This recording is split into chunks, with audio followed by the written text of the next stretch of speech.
We're back with another brief camera review. We have the new cinematic Panasonic Lumix GH6.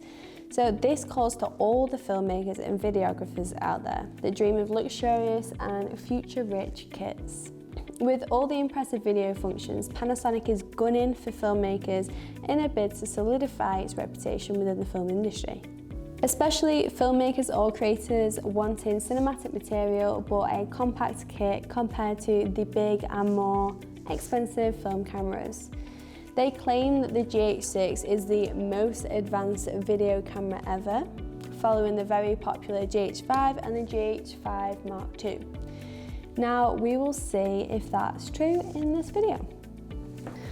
Although the GH6 sits at the top of the hierarchy in the GH lineup, the GH4 was the first camera in this lineup that was really pushed for the video, especially shooting in 4K. So at the time of the GH4 release in 2014, the camera was something of a revolutionary contraption and has since been developed into the GH5 and the GH6. So 8 years on from the GH4 release, we now have the GH6, which shoots in 5.8K down to full HD. So size comparison between the GH5 and the GH6 is massively different. The GH6 has an internal fan that allows unlimited recording without the camera overheating, just here. It also has a deeper grip and a thumb grip similar to the new OM1.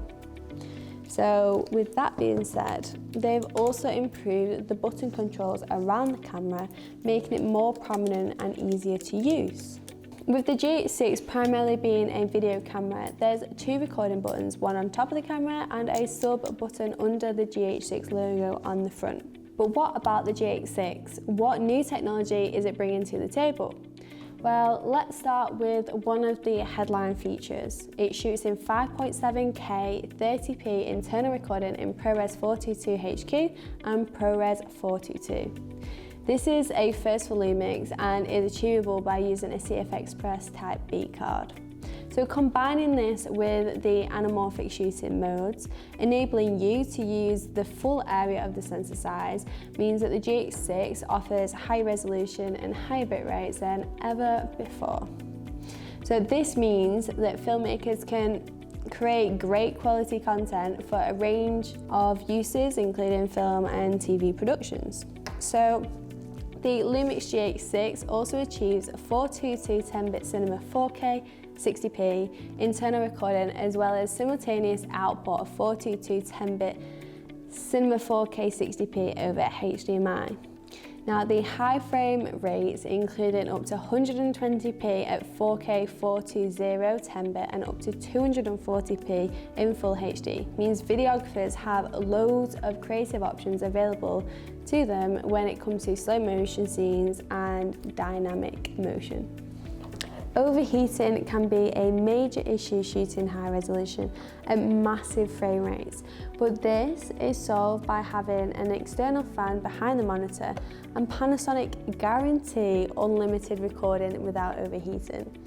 Now that is a pretty bold claim and very impressive, given that they haven't massively altered the size of the camera compared to the previous model. So yes, it's a little chunkier, but if we compare this to the fan on the Canon EOS R5C and this size compared to the R5, it's absolutely nothing. So now moving on to the image stabilization, the GH6 brings a new 5-axis image stabilization system, providing up to 7.5 stops of stabilization. I've not been able to fully test the camera out yet, but the image stabilization is certainly very good and definitely stands up to these specs. So the high resolution mode, which if you've watched my last video, you will have seen me talk about it, is also included on the GH6, only that Lumix are promising 100 megapixel images when shooting handheld. The GH6 boasts over 12 stops of dynamic range, and like the GH5 Mark II and the GH5S before it, V-Log is pre-installed. So with the new dynamic range boost mode, a highly saturated image is generated from the low ISO circuit and a low noise image generated from the high ISO circuit are synthesized at each pixel. The composite image achieves both low noise and high saturation, resulting in a clear and smooth HDR video with rich gradation. The LUMIX GH6 also contains V-Log and V-Gamma for the first time in the LUMIX G series Micro Four Thirds camera lineup to deliver a high dynamic range with broad colours. So V-Log essentially renders a very flat image while maintaining all the colour information within that image. This allows for a greater level of editing flexibility in post-production. So audio is just as important as video when filming, and the GH6 brings with it improved audio features with 4 channels recording in ProRes MOV outputs, which is made possible with an XLR microphone adapter. This will be perfect for either backup audio tracks or environments where multiple audio sources are required, and saves having to use separate recorders.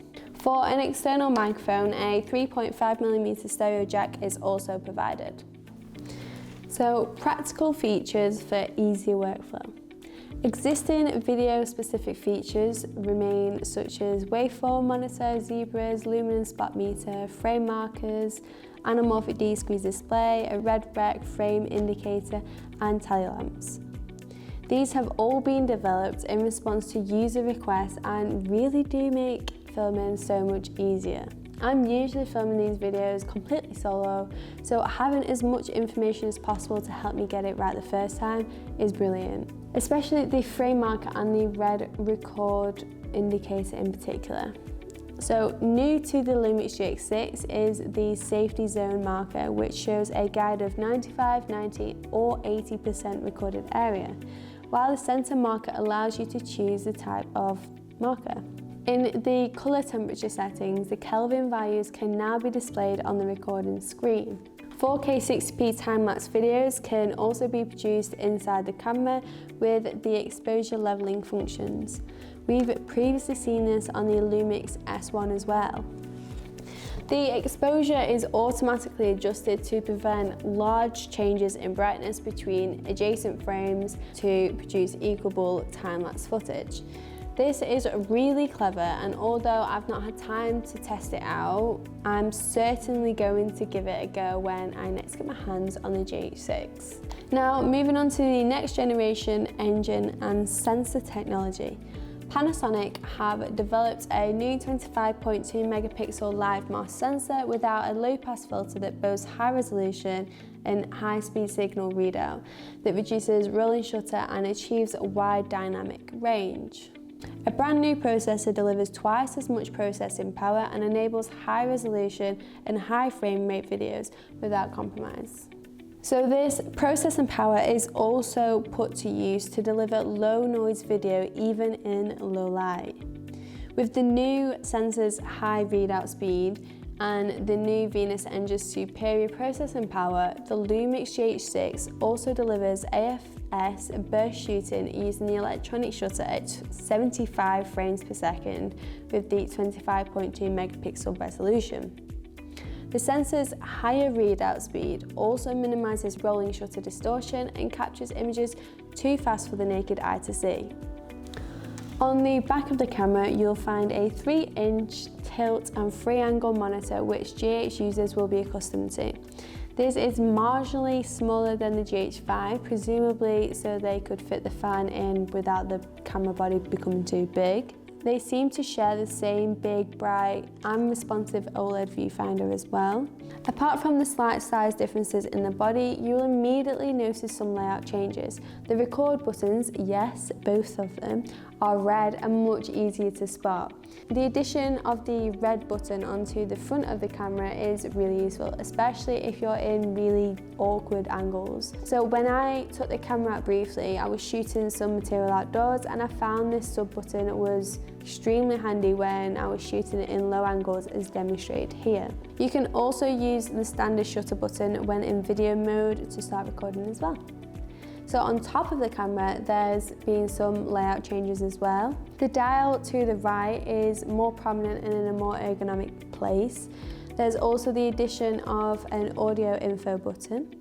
On the back of the camera, the menu dial is smaller but more prominent. I find this a bit easier to use as a result, although I do wonder whether there's a chance to accidentally knock it, so time will only tell with that one. To the right, we've got the dual card slot for the CF Express Type B, which you're going to have to invest in if you want to shoot higher bit rates and ProRes, but there is also a UHS-2 SD card slot as well. This is more secure than previous models, as it's got this little latch on it which you can slide up and the cover will open. On the other side are your inputs and outputs. Here we've got a headphone jack or a 3.5mm mic input combined, a USB-C 3 out, which is also your in-camera charging and external power source, and full HDMI out for connecting to an external monitor recorder like an Atmos or for external playback. At the top you have your main mic input. So Panasonic have really thought about the order of these, taking into account the external devices you might be using when filming on, say, a bigger film set. On the front of the camera is a flash synchro port, which can be used with the included BNC converter cable for timecode synchronization as well.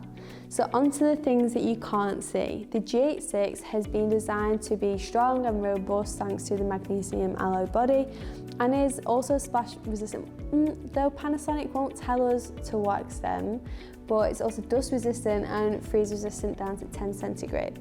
The shutter has been rated a 200,000 actuations, which compared to other professional cameras might not sound huge, but let's not forget that this isn't your average still shooter's choice. It's going to be mostly used for video. And finally, built-in Wi-Fi and Bluetooth makes connection to a smart device so much easier. But my favourite part about this is that you can duplicate the settings on one GH6 straight to another, which makes life so much easier if you have multiple cameras. So set one up, send it over to others in seconds with the Bluetooth connection. But that's not all.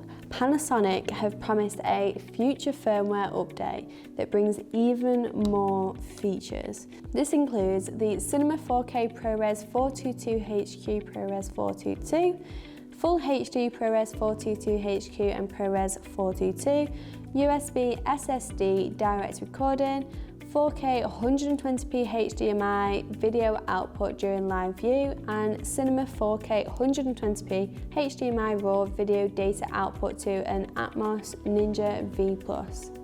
So that's what's new with the Panasonic Lumix GH6. I'm really sad that I've not been able to properly test it out, but time and two major weather warnings have literally put a dampener on the ability to get out and shoot. But I will get my hands on it again, and as soon as I do, I will show you all some test footage and do a really in-depth dive into some of the features. So let me know in the comment section exactly what you want to see, and I'll be sure to include it in the video of the GH6. So until the next video, thanks for watching.